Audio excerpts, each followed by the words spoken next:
Hello friends, ನಾವು ಇವತ್ತು ಒಬ್ಬ ದಪ್ಪಗಿರುವ ವ್ಯಕ್ತಿ ಅವನನ್ನು ತೆಳ್ಳಗೆ ಮಾಡಲಿಕ್ಕೆ ಏನೆಲ್ಲ ಸರ್ಕಸ್ ಮಾಡ್ತಾನಂತ ಈ ಚಿತ್ರಕಥೆಯಲ್ಲಿ ನೋಡೋಣ. ಪ್ರಾರಂಭದಲ್ಲಿ ತುಂಬ ದಪ್ಪಗಿರುವ ವ್ಯಕ್ತಿಯನ್ನು ನಾವಿಲ್ಲಿ ನೋಡಬಹುದು. ಅವನ ಹೆಸರೇ ಪ್ರೊಫೆಸರ್ ಶರ್ಮನ್ ಕ್ಲಂಪ್ ಅಂತ. ಇವನು ತುಂಬ ದಪ್ಪ ಇರೋದ್ರಿಂದ ಕಾಲೇಜಲ್ಲಿ ಮಕ್ಕಳು ತಮಾಷೆ ಮಾಡ್ತಿದ್ರು. ಅವನು ದಪ್ಪ ಇರುವುದಲ್ಲದೆ ಸ್ವಲ್ಪ ಬೇಜವಾಬ್ದಾರಿಯೂ ಹೌದು.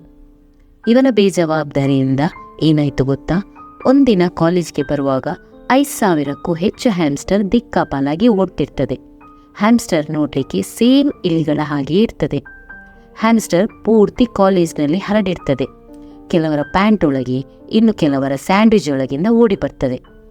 ಇಷ್ಟೆಲ್ಲ ಹ್ಯಾಮ್ಸ್ಟರ್ ಹೇಗೆ ಹೊರಗೆ ಬಂತಂತ ಇನ್ವೆಸ್ಟಿಗೇಷನ್ ಮಾಡಿದಾಗ ಶರ್ಮನ್ ಒಂದಿನ ಗೊತ್ತಿಲ್ಲದೆ ಅವನ ಮೈ ತಾಗಿ ಬಟನ್ ಪ್ರೆಸ್ ಆಗಿ ಎಲ್ಲ ಹ್ಯಾಮ್ಸ್ಟರ್ ಹೊರಗೆ ಬಂದಿರ್ತದೆ. ಹಾಗಾಗಿ ಎಲ್ಲ ಕಡೆಯೂ ಹ್ಯಾಮ್ಸ್ಟರ್ ದಿಕ್ಕಾಪಾಲಾಗಿ ಓಡ್ತಿರ್ತದೆ. ಇದರ ಮಧ್ಯೆ ಶರ್ಮನ್ ಅವನ ಫೇವ್ರೆಟ್ ಹ್ಯಾಮ್ಸ್ಟರ್ ಹತ್ರ ಹೋಗ್ತಾನೆ. ಯಾಕಂದ್ರೆ ಅದು ನೋಡ್ಲಿಕ್ಕೆ ಸೇಮ್ ಶರ್ಮನ್ ತರಾನೇ ತಪ್ಪಗಾಗಿ ಇತ್ತು. ಶರ್ಮನ್ ಮತ್ತೆ ಅವನ ಟೀಮ್ ಒಂದು ಎಕ್ಸ್ಪೆರಿಮೆಂಟ್ ಮಾಡ್ತಿರ್ತಾರೆ. ಆ ಎಕ್ಸ್ಪೆರಿಮೆಂಟ್ ಅನ್ನು ಅವನು ಅವನ ಫೇವ್ರೆಟ್ ಹ್ಯಾಮ್ಸ್ಟರ್ ಅನ್ನು ತೆಳ್ಳಗೆ ಮಾಡಲಿಕ್ಕೆ ಬಳಸ್ತಾನೆ. ಅದರ ರಿಸಲ್ಟ್ ಕೂಡ ತುಂಬಾ ಚೆನ್ನಾಗಿ ಬರ್ತದೆ. ಹ್ಯಾಮ್ಸ್ಟರ್ನ ತೂಕ ಬೇಗನೆ ಕಡಿಮೆ ಆಗ್ತದೆ. ಈ ಪ್ರಾಡಕ್ಟ್ ಒಳ್ಳೆ ರಿಸಲ್ಟ್ ಕೊಡ್ತದೆ ಅಂತ ಅವರಿಗೆ ಗೊತ್ತಾಗ್ತದೆ. ಅವನ ಜೊತೆ ಕೆಲಸ ಮಾಡ್ತಿದ್ದ ಲ್ಯಾಬ್ ಅಸಿಸ್ಟೆಂಟ್ ಹೇಳ್ತಾನೆ, ನಾವು ಈ ಪ್ರಾಡಕ್ಟನ್ನ ಅಮೌಂಟನ್ನು ಜಾಸ್ತಿ ಮಾಡಿ ಹ್ಯಾಮ್ಸ್ಟರಿಗೆ ಕೊಡುವ ಅಂತ. ಆಗ ಶರ್ಮನ್ ಹೇಳ್ತಾನೆ, ಬೇಡ, ಅದರಿಂದ ಹ್ಯಾಮ್ಸ್ಟರ್ಗೆ ಡೋಸ್ ಜಾಸ್ತಿಯಾಗಿ ಏನಾದರೂ ಅನಾಹುತ ಆದ್ರಿ ಅಂತ. ನಂತರ ಡೀನ್ ಶರ್ಮನನ್ನು ಆಫೀಸಿಗೆ ಕರೀತಾನೆ ಮತ್ತು ಹೇಳ್ತಾನೆ, ನೋಡು, ನಿನ್ನಿಂದಾಗಿ ಹ್ಯಾಮ್ಸ್ಟರ್ ಪೂರ್ತಿ ಕಾಲೇಜ್ನಲ್ಲಿ ಓಡಾಡ್ತಿದೆ. ನೀನು ಮಾಡಿದ ಕಿತಾಪತಿಯಿಂದಾಗಿ ಕಾಲೇಜಿಗೆ ಎಷ್ಟು ನಷ್ಟವಾಗಿದೆ, ಅದನ್ನೆಲ್ಲ ಈಗ ಯಾರ ಹತ್ರ ಕೇಳೋದಂತ ಹೇಳ್ತಾನೆ. ನೀನು ಲ್ಯಾಬ್ನಲ್ಲಿ ಎಕ್ಸ್ಪೆರಿಮೆಂಟ್ ಮಾಡುವಾಗ ತುಂಬ ಜಾಗ್ರತೆಯಿಂದ ಇರಬೇಕು. ನೆಕ್ಸ್ಟ್ ಟೈಮ್ ಇಂಥ ತಪ್ಪಾಗಬಾರ್ದು ಅಂತ ಡೀನ್ ವಾರ್ನ್ ಮಾಡ್ತಾನೆ. ಯಾಕಂದ್ರೆ ಇವರ ಕಾಲೇಜಿನ ಲಾಸ್ಟ್ ಅಲಮ್ನಿಸ್. ಇದರಿಂದ ಕಾಲೇಜಿಗೆ ಕೆಲವು ಡೊನೇಷನ್ ಸಿಗ್ತದೆ. ಅದನ್ನು ಕಳೆದುಕೊಳ್ಳಿಕ್ಕೆ ನನಗೆ ಇಷ್ಟ ಇಲ್ಲ ಅಂತ ಹೇಳ್ತಾನೆ. ನೆಕ್ಸ್ಟ್ ಸೀನಲ್ಲಿ ಶರ್ಮನ್ ಬೋರ್ಡಲ್ಲಿ ಬರೆಯುವುದನ್ನು ತೋರಿಸ್ತಾರೆ. ಅವನು ಒಂದು ಕಡೆ ಬರೆಯುತ್ತಾ ಹೋದ್ರೆ ಇನ್ನೊಂದು ಕಡೆ ಅವನ ಹೊಟ್ಟೆ ದೊಡ್ಡ ಇರುವುದರಿಂದ ಅದು ಒರೆಸ್ತಾ ಹೋಗ್ತದೆ. ಅದನ್ನು ನೋಡಿ ಎಲ್ಲ ಸ್ಟೂಡೆಂಟ್ಸ್ ನಗಡ್ತಿರ್ತಾರೆ. ಆಗ ಅವರ ಕ್ಲಾಸ್ ರೂಮ್ಗೆ ಮತ್ತೊಂದು ಟೀಚರ್ ಬರ್ತಾರೆ. ಅವರು ಕೆಮಿಸ್ಟ್ರಿ ಗ್ರ್ಯಾಜುಯೇಟ್ ಆಗಿರ್ತಾರೆ. ಅವರು ಶರ್ಮನ್ ಹತ್ರ ಬಂದು ಹೇಳ್ತಾರೆ, ನನಗೆ ನಿಮ್ಮ ಕೆಲಸ ತುಂಬ ಇಷ್ಟ ಆಗ್ತದೆ. ನಾನು ನಿಮ್ಮನ್ನು ತುಂಬ ಸಮಯದಿಂದ ಮೀಟ್ ಮಾಡಬೇಕು ಅಂತ ಆಸೆ ಇತ್ತು ಎಂದು ಹೇಳ್ತಾಳೆ. ನೆಕ್ಸ್ಟ್ ಸೀನಲ್ಲಿ ಶರ್ಮನ್ ಅವನ ಫ್ಯಾಮಿಲಿ ಜೊತೆ ಕುತ್ಕೊಂಡು ಡಿನ್ನರ್ ಮಾಡ್ತಿರ್ತಾನೆ. ಅವನ ಫ್ಯಾಮಿಲಿಯಲ್ಲಿ ಎಲ್ಲರೂ ಇವನ ಹಾಗೆ ತುಂಬ ದಪ್ಪ.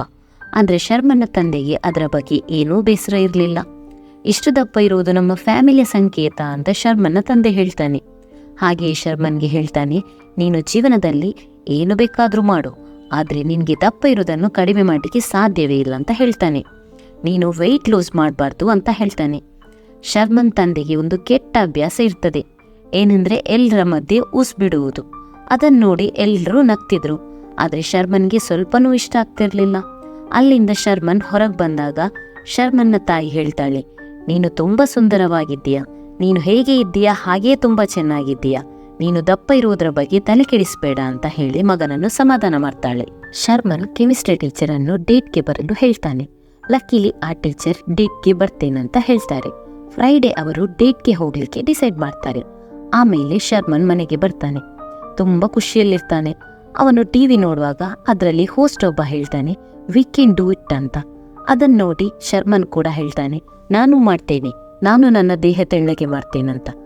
ಅವರ ಡೇಟಿಗೆ ಇನ್ನು 3 ದಿನ ಬಾಕಿ ಇರ್ತದೆ. ಅದರ ಒಳಗೆ ಶರ್ಮನ್ ವೆಯ್ಟ್ ಲಾಸ್ ಮಾಡ್ಬೇಕಂತ ಹೇಳಿ ಜಿಮ್ಗೆ ಜಾಯಿನ್ ಆಗ್ತಾನೆ. ಅಲ್ಲಿ ಕೆಲವು ಎಕ್ಸಸೈಸ್ ಹಾಗೂ ಜುಂಬಾ ಕ್ಲಾಸನ್ನು ಜಾಯಿನ್ ಆಗ್ತಾನೆ. ಆದ್ರೆ ಅವನ ವೆಯ್ಟ್ ಕಡಿಮೆ ಮಾಡಲು ಅವನು ಇನ್ನೂ ತುಂಬ ಶ್ರಮ ಪಡ್ಬೇಕಾಗ್ತದೆ. ಕೊನೆಗೂ ಆ ದಿನ ಬರ್ತದೆ. ಶರ್ಮನ್ ಕೆಮಿಸ್ಟ್ರಿ ಟೀಚರೊಂದಿಗೆ ಡೇಟ್ಗೆ ಬರ್ತಾನೆ. ಅಲ್ಲಿ ಒಬ್ಬ ಕಾಮಿಡಿಯನ್ ಇದ್ದ. ಅವನು ಎಲ್ಲರನ್ನು ನೋಡಿ ಹಾಸ್ಯ ಮಾಡ್ತಿದ್ದ. ಆಗ ಅವನು ಶರ್ಮನನ್ನು ನೋಡ್ತಾನೆ. ನಂತರ ಅವರನ್ನೇ ಕಾಮಿಡಿಗೆ ಬಳಸ್ತಾನೆ. ಶರ್ಮನನ್ನು ನೋಡಿ ಒಂದರ ಮೇಲೆ ಒಂದರಂತೆ ಟೀಕೆ ಮಾಡ್ತಾನೆ. ಅದನ್ನು ಕೇಳಿ ಎಲ್ಲರೂ ನಗ್ತಾರೆ. ಅದನ್ನೆಲ್ಲ ಕೇಳಿ ಶರ್ಮನ್ಗೆ ತುಂಬ ಬೇಸರ ಆಗ್ತದೆ. ನಂತರ ಕೆಮಿಸ್ಟ್ರಿ ಟೀಚರ್ ಮತ್ತು ಶರ್ಮನ್ ಅಲ್ಲಿಂದ ಹೋಗ್ತಾರೆ. ಕೆಮಿಸ್ಟ್ರಿ ಟೀಚರ್ ಹೇಳ್ತಾರೆ, ನೀನು ಅದನ್ನೆಲ್ಲ ಮನಸ್ಸಿಗೆ ತೆಗೆದು ಬೇಸರ ಮಾಡಬೇಡ ಅಂತ.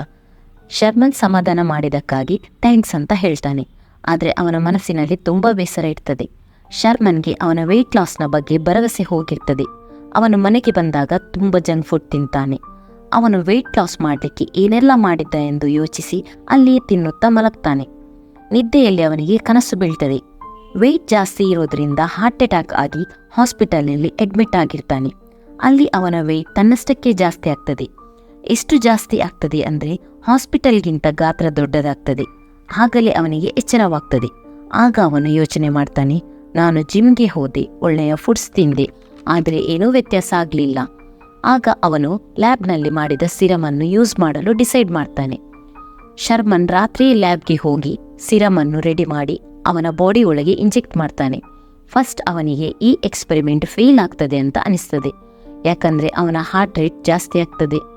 ಶರ್ಮನ್ ಲ್ಯಾಬ್ನಿಂದ ಹೊರಗೆ ಹೋಗ್ತಾನೆ. ಆಗ ಕಂಪ್ಯೂಟರಲ್ಲಿ ಮೇಲ್ ಬರುತ್ತೆ, DNA ರೀಕನ್ಸ್ಟ್ರಕ್ಷನ್ ಸಕ್ಸಸ್ಫುಲ್ ಆಗಿದೆ ಅಂತ. ಇದರ ಅರ್ಥ DNA ಚೇಂಜ್ ಆಗಿದೆ ಅಂತ.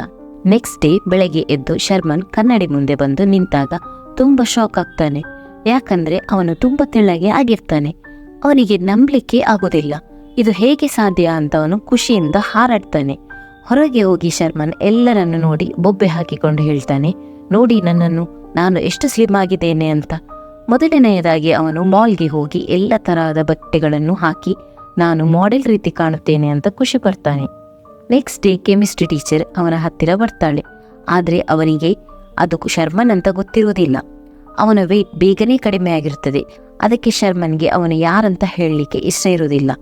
ಆಗ ಕೆಮಿಸ್ಟ್ರಿ ಟೀಚರ್ ಬಳಿ ಹೇಳ್ತಾನೆ, ನಾನು ಲ್ಯಾಬ್ ಅಸಿಸ್ಟೆಂಟ್, ಮತ್ತು ಅವಳ ಜೊತೆ ಫ್ಲರ್ಟ್ ಮಾಡಲಿಕ್ಕೆ ಸ್ಟಾರ್ಟ್ ಮಾಡ್ತಾನೆ. ಹಾಗೆಯೇ ಅವಳನ್ನು ಕ್ಲಬ್ಗೆ ಹೋಗುವ ಅಂತ ಹೇಳ್ತಾನೆ. ಆದರೆ ಅವಳಿಗೆ ಇಷ್ಟವಿರುವುದಿಲ್ಲ. ಮತ್ತೆ ಪುನಃ ಒತ್ತಾಯಿಸ್ತಾನೆ. ನಂತರ ಅವಳು ಹೋಗಲು ಒಪ್ತಾಳೆ. ಶರ್ಮನ್ ಅವಳ ಜೊತೆ ಮಾತಾಡುವಾಗ ಅವನ ಕೈ ಬೆರಳು ದಪ್ಪ ಆಗಲು ಸ್ಟಾರ್ಟ್ ಆಗ್ತದೆ.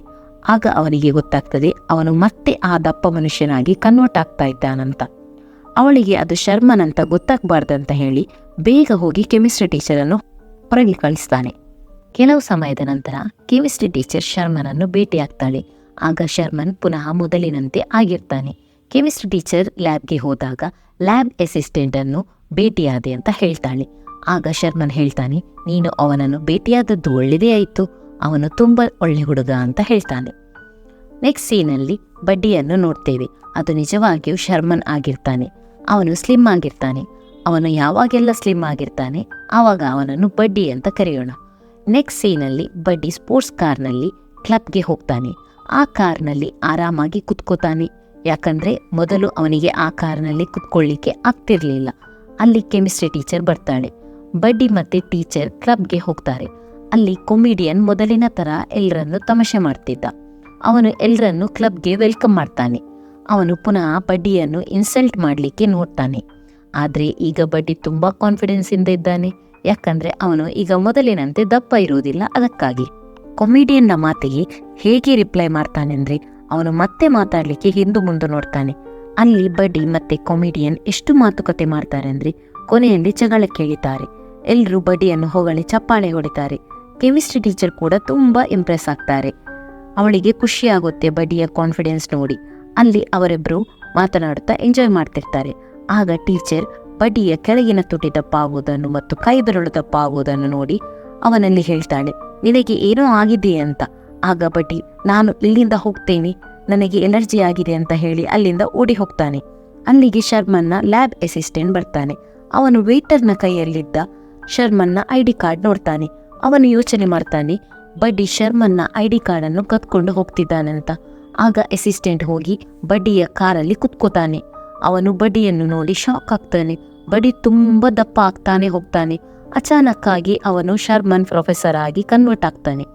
ಅಸಿಸ್ಟೆಂಟಿಗೆ ಗೊತ್ತಾಗ್ತದೆ ಶರ್ಮನ್ ಏನೋ ಮಾಡ್ತಿದ್ದಾನೆ ಅಂತ. ಅವನಿಗೆ ಗೊತ್ತಾಗ್ತದೆ ಬಡ್ಡಿ ಮತ್ತೆ ಶರ್ಮನ್ ಇಬ್ರೂ ಒಂದೇ ಅಂತ. ಲ್ಯಾಬ್ ಅಸಿಸ್ಟೆಂಟ್ ಕಾರನ್ನು ಕಟ್ ಮಾಡಿಸಿ ಶರ್ಮನನ್ನು ಹೊರಗೆ ತೆಗಿತಾನೆ.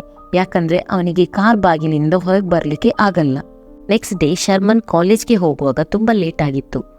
ಶರ್ಮನ್ ಕ್ಲಾಸ್ ರೂಮ್ಗೆ ಹೋದಾಗ ಸ್ಟೂಡೆಂಟ್ಸ್ ಯಾರೂ ಇರಲಿಲ್ಲ. ಡೀನ್ ಕ್ಲಾಸ್ ರೂಮಲ್ಲಿ ಒಂದು ಮೂಲೆಯಲ್ಲಿ ಕುತ್ಕೊಂಡಿದ್ರು. ಅವರು ತುಂಬ ಸಿಟ್ಟಲ್ಲಿದ್ರು. ಅವನು ಶರ್ಮನ್ಗೆ ಸ್ಪೋರ್ಟ್ಸ್ ಕಾರ್ನ ವಿಷಯ ಹೇಳ್ತಾನೆ. ಅದನ್ನು ಬಡ್ಡಿ ಶರ್ಮನ್ನ ಅಕೌಂಟ್ನಿಂದ ಪರ್ಚೇಸ್ ಮಾಡಿದ್ದ. ಆದರೆ ಡೀನ್ಗೆ ಗೊತ್ತಿರಲಿಲ್ಲ ಶರ್ಮನೇ ಬಡ್ಡಿ ಅಂತ. ಆ ಸ್ಪೋರ್ಟ್ಸ್ ಕಾರಿಗೆ ತುಂಬ ಹಣ ಖರ್ಚಾಗಿತ್ತು. ನಂತರ ಡೀನ್ ಅವನನ್ನು ಕ್ಷಮಿಸ್ತಾನೆ. ಅವನು ಶರ್ಮನ್ಗೆ ಹೇಳ್ತಾನೆ, ಒಂದು ಮೀಟಿಂಗ್ ಅರೇಂಜ್ ಮಾಡಿದ್ದೇವೆ ಕಾಲೇಜ್ ಡೊನೇಷನ್ಗಾಗಿ, ನೀನು ಅಲ್ಲಿ ಸ್ಪೀಚ್ ಮಾಡಿ ಅವರನ್ನು ಕನ್ವಿನ್ಸ್ ಮಾಡಬೇಕಂತ ಹೇಳ್ತಾನೆ. ಶರ್ಮನ್ ಕೆಮಿಸ್ಟ್ರಿ ಟೀಚರ್ ಹತ್ರ ಹೋಗಿ ಹೇಳ್ತಾನೆ, ನಿನಗೆ ಬಡ್ಡಿಯ ಕಂಪನಿ ಹೇಗಾಯಿತು ಅಂತ. ಆಗ ಅವಳು ಹೇಳ್ತಾಳೆ, ನನಗೆ ಏನು ಅಂತ ಗೊತ್ತಾಗಲ್ಲ, ಅವನನ್ನು ಇಷ್ಟಪಡಬೇಕೋ ಬೇಡವೋ ಅಂತ. ಅವನ ಬಿಹೇವಿಯರ್ ಒಂದೊಂದು ಸಲ ಸರಿ ಇರ್ತದೆ, ಒಂದೊಂದು ಸಲ ಏನು ಮಾಡ್ತಾನಂತಲೇ ಅರ್ಥನೇ ಆಗಲ್ಲ ಅಂತ. ನಂತರ ಶರ್ಮನ್ ಕೆಮಿಸ್ಟ್ರಿ ಟೀಚರನ್ನು ಡಿನ್ನರ್ಗೆ ಅವನ ಮನೆಗೆ ಕರೀತಾನೆ. ಕೆಮಿಸ್ಟ್ರಿ ಟೀಚರ್ ಡಿನ್ನರ್ಗೆ ಹೋಗ್ತಾಳೆ.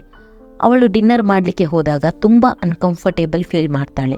ಯಾಕಂದರೆ ಶರ್ಮನ್ ಫ್ಯಾಮಿಲಿ ಅವಳಿಗೆ ತುಂಬ ಬೇಡದಂಥ ಪ್ರಶ್ನೆಗಳನ್ನು ಕೇಳ್ತಾರೆ. ಡಿನ್ನರ್ ಆದ ನಂತರ ಶರ್ಮನ್ ಕೆಮಿಸ್ಟ್ರಿ ಟೀಚರನ್ನು ಮನೆಗೆ ಬಿಡಲಿಕ್ಕೆ ಹೋಗ್ತಾನೆ. ಆಗ ಕೆಮಿಸ್ಟ್ರಿ ಟೀಚರ್ ಹತ್ರ ಸಾರಿ ಕೇಳ್ತಾನೆ ಅವರ ಫ್ಯಾಮಿಲಿಯ ಮಿಸ್ಬಿಹೇವಿಯರ್ಗೆ. ಕೆಮಿಸ್ಟ್ರಿ ಟೀಚರ್ ಬಡ್ಡಿ ಕಾಲ್ ಮಾಡಲಿ ಅಂತ ಕಾಯ್ತಿರ್ತಾಳೆ. ಆಗ ಶರ್ಮನ್ಗೆ ಗೊತ್ತಾಗ್ತದೆ ಅವನು ಟೀಚರ್ ಜೊತೆ ಇರಬೇಕಾದ್ರೆ ಬಡ್ಡಿ ಆಗಿಯೇ ಇರಬೇಕಂತ. ಅವನು ಮತ್ತೆ ಆ ಸಿರಮನ್ನು ಕುಡಿತಾನೆ, ಬಡ್ಡಿಯಾಗಿ ಕನ್ವರ್ಟ್ ಆಗ್ತಾನೆ. ಲ್ಯಾಬ್ ಅಸಿಸ್ಟೆಂಟ್ಗೆ ಸ್ವಲ್ಪನೂ ಇಷ್ಟವಿರೋದಿಲ್ಲ ಶರ್ಮನ್ ಆ ಸಿರಮ್ ತೆಗೆಯುವುದು. ಅವನು ಹೇಳ್ತಾನೆ ಶರ್ಮನ್ ಹತ್ರ, ನೀನು ಆ ಸಿರಮ್ ತೆಗೆಯುವುದರಿಂದ ನಿನ್ನ ಹಾರ್ಮೋನ್ ಲೆವೆಲ್ ಜಾಸ್ತಿ ಆಗ್ತದೆ ಅಂತ. ನೀನು ಇದನ್ನು ಮತ್ತೆ ಮತ್ತೆ ತೆಗೆಯೋದ್ರಿಂದ ನಿನ್ನ ದೇಹಕ್ಕೆ ತುಂಬ ತೊಂದರೆ ಇದೆ ಅಂತ ಹೇಳ್ತಾನೆ. ನಿನ್ನ ಪರ್ಸ್ನಾಲಿಟಿ ಚೇಂಜ್ ಆಗ್ತದೆ ನೀನು ಈ ಸಿರಮ್ ತೆಗೆದಾಗೆಲ್ಲ. ಬಡ್ಡಿ ಆದಾಗೆಲ್ಲ ನಿನ್ನ ಬಿಹೇವಿಯರ್ ಕೂಡ ಚೇಂಜ್ ಆಗ್ತದೆ ಅಂತ ಹೇಳ್ತಾನೆ. ಮೊದಲಿನ ತರಹ ಮೆಚ್ಯೂರ್ ಆಗಿ ಇರುವುದಿಲ್ಲ ಅಂತ. ಲ್ಯಾಬ್ ಅಸಿಸ್ಟೆಂಟ್ ಬಡ್ಡಿಯನ್ನು ಹೊರಗೆ ಹೋಗದ ಹಾಗೆ ತಡಿತಾನೆ. ಆದರೆ ಬಡ್ಡಿ ಅವನನ್ನು ಒಂದು ರೂಮ್ ಒಳಗೆ ಹಾಕಿ ಓಡಿ ಹೋಗ್ತಾನೆ. ಅದೇ ರಾತ್ರಿ ಬಡ್ಡಿ ಕೆಮಿಸ್ಟ್ರಿ ಟೀಚರನ್ನು ಹೋಟೆಲ್ಗೆ ಕರ್ಕೊಂಡು ಹೋಗ್ತಾನೆ. ಅದು ಕಾಲೇಜ್ನ ಎಲಮ್ನಸ್ ಡೊನೇಟ್ ಫಂಕ್ಷನ್ ನಡೆಯುವ ಹೋಟೆಲ್ ಕೂಡ ಆಗಿರ್ತದೆ. ಎಲಮ್ನಸ್ ಪ್ರೆಸೆಂಟೇಷನ್ಗಾಗಿ ವೇಟ್ ಮಾಡ್ತಿರ್ತಾರೆ. ಅಲ್ಲಿ ಶರ್ಮನ್ ಅವನು ಮಾಡಿದ ಸಿರಮ್ ಬಗ್ಗೆ ವಿವರಿಸಲಿಕ್ಕಿತ್ತು. ಆದರೆ ಅಲ್ಲಿ ಶರ್ಮನ್ ಇರಲಿಲ್ಲ. ಕೆಮಿಸ್ಟ್ರಿ ಟೀಚರ್ ಹೇಳ್ತಾಳೆ ಬಡ್ಡಿ ಹತ್ರ, ನೀನು ಶರ್ಮನ್ನ ಫಾರ್ಮುಲಾವನ್ನು ವಿವರಿಸುವಂತ. ಆಗ ಬಡ್ಡಿ ಶರ್ಮನ್ನ ಎಕ್ಸ್ಪೆರಿಮೆಂಟ್ ಬಗ್ಗೆ ಹೇಳ್ತಾನೆ. ಎಷ್ಟು ನೀಟಾಗಿ ವಿವರಿಸ್ತಾನೆ ಅಂದರೆ ಎಲ್ಲರೂ ಅವನನ್ನು ಹೊಗಳಲಿಕ್ಕೆ ಸ್ಟಾರ್ಟ್ ಮಾಡ್ತಾರೆ. ಆದರೆ ಅದು ಕೆಮಿಸ್ಟ್ರಿ ಟೀಚರ್ಗೆ ಇಷ್ಟ ಆಗೋದಿಲ್ಲ. ಯಾಕಂದರೆ ಅವಳಿಗೆ ಗೊತ್ತಿತ್ತು ಎಲ್ಲ ಕೆಲಸ ಶರ್ಮನ್ ಮಾಡಿತ್ತು, ಆದರೆ ಕ್ರೆಡಿಟ್ ಮಾತ್ರ ಬಡ್ಡಿ ತೆಗಿತಿದ್ದಾನೆ ಅಂತ. ಅವನು ಅಲ್ಲಿ ತುಂಬ ಹುಡುಗಿಯರ ಜೊತೆ ಫ್ಲರ್ಟ್ ಮಾಡ್ತಾನೆ. ಯಾಕಂದರೆ ಅವನ ಬಾಡಿಯಲ್ಲಿ ಹಾರ್ಮೋನ್ ಲೆವೆಲ್ ಜಾಸ್ತಿ ಆಗಿರ್ತದೆ. ಅದನ್ನು ನೋಡಿ ಕೆಮಿಸ್ಟ್ರಿ ಟೀಚರ್ಗೆ ತುಂಬ ಸಿಟ್ಟು ಬರ್ತದೆ. ಅವನನ್ನು ಅಲ್ಲಿಯೇ ಬಿಟ್ಟು ಅವಳು ಹೋಗ್ತಾಳೆ. ಅದರಿಂದ ಬಡ್ಡಿಗೆ ಏನೂ ಬೇಸರ ಆಗಲ್ಲ, ಯಾಕಂದರೆ ಅವನ ಪರ್ಸ್ನಾಲಿಟಿ ಪೂರ್ತಿಯಾಗಿ ಚೇಂಜ್ ಆಗಿರ್ತದೆ. ಬಡ್ಡಿಯನ್ನು ನೋಡಿ ಡೀನ್ ತುಂಬ ಇಂಪ್ರೆಸ್ ಆಗ್ತಾನೆ. ಮತ್ತೆ ಹೇಳ್ತಾನೆ, ಕಾಲೇಜ್ನಲ್ಲಿ ಶರ್ಮನ್ನ ಪೊಸಿಷನ್ ನಿನಗೆ ಕೊಡ್ತೇನೆ, ಆದರೆ ಮತ್ತೊಂದು ಸಲ ನೀನು ಈ ಎಕ್ಸ್ಪೆರಿಮೆಂಟನ್ನು ಎಕ್ಸ್ಪ್ಲೇನ್ ಮಾಡಬೇಕು ಅಂತ. ಬಡ್ಡಿಯ ಪರ್ಸ್ನಾಲಿಟಿ ತುಂಬ ಚೇಂಜ್ ಆಗಿರ್ತದೆ. ಅವನು ಹುಡುಗಿಯರೊಂದಿಗೆ ತುಂಬ ಸಮಯ ಕಳೀತಾನೆ. ಸ್ವಲ್ಪ ಸಮಯದ ನಂತರ ಬಡ್ಡಿಯನ್ನು ನೋಡುವಾಗ ಶರ್ಮನ್ ಆಗಿ ಕನ್ವರ್ಟ್ ಆಗಿರ್ತಾನೆ. ಶರ್ಮನ್ಗೆ ಏನೂ ಗೊತ್ತಿರುವುದಿಲ್ಲ ಅವನ ಜೊತೆ ಏನಾಗ್ತಿದೆ ಅಂತ. ಅವನಿಗೆ ಮಲ್ಟಿಪಲ್ ಪರ್ಸ್ನಾಲಿಟಿ ಡಿಸಾರ್ಡರ್ ಆಗಿದೆ. ಅವನು ಅಲ್ಲಿಂದ ಹೊರಗೆ ಬರುವಾಗ ಕೆಮಿಸ್ಟ್ರಿ ಟೀಚರ್ ನೋಡ್ತಾಳೆ. ಅವಳು ಶರ್ಮನ್ ಕೂಡ ಬಡ್ಡಿಯ ಹಾಗೆಯೇ ಅಂತ ಎಣಿಸ್ತಾಳೆ. ಶರ್ಮನ್ಗೆ ಏನು ಹೇಳಬೇಕಂತ ಗೊತ್ತಾಗಲ್ಲ, ಯಾಕಂದರೆ ಏನು ಆಗ್ತಿದೆ ಅಂತ ಅವನಿಗೆ ಗೊತ್ತಾಗ್ತಿರಲಿಲ್ಲ. ನಂತರ ಅವನು ಆಫೀಸ್ಗೆ ಹೋಗ್ತಾನೆ. ಅಲ್ಲಿ ಡೀನ್ ಹೇಳ್ತಾನೆ, ನಾನು ನಿನ್ನನ್ನು ಕೆಲಸದಿಂದ ತೆಗ್ದಿದ್ದೇನೆ, ನಿನ್ನ ಪೊಸಿಷನನ್ನು ಬಡ್ಡಿಗೆ ಕೊಟ್ಟಿದ್ದೇನೆ ಅಂತ. ಆದರೆ ಡೀನ್ಗೆ ಗೊತ್ತಿರಲಿಲ್ಲ ಶರ್ಮನ್ಯ ಬಡ್ಡಿ ಅಂತ. ಮನೆಯಲ್ಲಿ ಶರ್ಮನ್ VCR ನೋಡುವಾಗ ಒಂದು ಮೆಸೇಜ್ ಬಂದಿರ್ತದೆ. ಅದು ಬಡ್ಡಿ ಶರ್ಮನ್ಗೋಸ್ಕರ ಬಿಟ್ಟು ಹೋಗಿದ್ದ. ಅದರಲ್ಲಿ ಬಡ್ಡಿ ಹೇಳ್ತಾನೆ, ಶರ್ಮನ್ ನಿನ್ನ ಲೈಫ್ ತುಂಬ ಬೋರಿಂಗ್, ನೀನು ಈ ಸಿರಮ್ ತೆಗೆದು ಪರ್ಮನೆಂಟ್ ಆಗಿ ಚೇಂಜ್ ಆಗುವಂತ, ಬಡ್ಡಿ ಆಗಿ ಕನ್ವರ್ಟ್ ಆಗುವಂತ ಒತ್ತಿ ಒತ್ತಿ ಹೇಳ್ತಾನೆ. ಶರ್ಮನ್ ಲ್ಯಾಬ್ಗೆ ಹೋಗಿ ಅಲ್ಲಿದ್ದ ಎಲ್ಲ ಸಿರಮನ್ನು ಚೆಲ್ತಾನೆ. ಅದನ್ನು ಯಾವತ್ತಿಗೂ ತೆಗೆಯುವುದಿಲ್ಲ ಅಂತ ಹೇಳ್ತಾನೆ. ಶರ್ಮನ್ ಅಲ್ಲಿದ್ದ ಡ್ರಿಂಕ್ಸನ್ನು ಸ್ವಲ್ಪ ಕುಡಿತಾನೆ. ಆದರೆ ಶರ್ಮನ್ಗೆ ಗೊತ್ತಿರಲಿಲ್ಲ ಬಡ್ಡಿ ಆ ಡ್ರಿಂಕ್ಸಲ್ಲಿ ಸಿರಮನ್ನು ಮಿಕ್ಸ್ ಮಾಡಿದ್ದಾನಂತ. ಆಗ ಶರ್ಮನ್ ಮತ್ತೊಮ್ಮೆ ಬಡ್ಡಿ ಆಗ್ತಾನೆ. ಬಾರ್ಗೆ ಹೋಗಿ ವಿಚಿತ್ರವಾಗಿ ಆಡ್ತಾನೆ. ಲ್ಯಾಬ್ ಅಸಿಸ್ಟೆಂಟ್ ಕಂಪ್ಯೂಟರಲ್ಲಿ ವಾರ್ನಿಂಗ್ ಮೆಸೇಜ್ ನೋಡ್ತಾನೆ. ಅದರಲ್ಲಿ ಬಡ್ಡಿಯ ಹಾರ್ಮೋನ್ ಲೆವೆಲ್ ತುಂಬ ಜಾಸ್ತಿ ಆಗಿರ್ತದೆ. ಅವನು ಮತ್ತೊಮ್ಮೆ ಆ ಸಿರಮ್ ಕುಡಿದ್ರೆ ಶರ್ಮನ್ ಸತ್ತು ಹೋಗ್ತಾನೆ, ಶಾಶ್ವತವಾಗಿ ಬಡ್ಡಿ ಆಗಿಯೇ ಉಳಿತಾನೆ ಅಂತಿರ್ತದೆ. ಅದನ್ನು ತಡಿಲಿಕ್ಕೆ ಲ್ಯಾಬ್ ಅಸಿಸ್ಟೆಂಟ್ ಓಡಿ ಹೋಗ್ತಾನೆ. ಬಾರ್ನಲ್ಲಿ ಎಲ್ಲರೂ ಬಡ್ಡಿಯನ್ನೇ ನೋಡ್ತಿದ್ರು. ಬಡ್ಡಿ ಅವನ ಕಂಟ್ರೋಲಲ್ಲಿ ಇರಲಿಲ್ಲ. ಅಲ್ಲಿದ್ದ ಎಲ್ರಿಗೂ ಅವನ ಪ್ರೆಸೆಂಟೇಷನ್ ಕೊಡಲಿಕ್ಕೆ ಸ್ಟಾರ್ಟ್ ಮಾಡ್ತಾನೆ. ಸಿರಮ್ನ ಪವರ್ ನೋಡಿ ಎಲ್ರಿಗೂ ಶಾಕ್ ಆಗ್ತದೆ.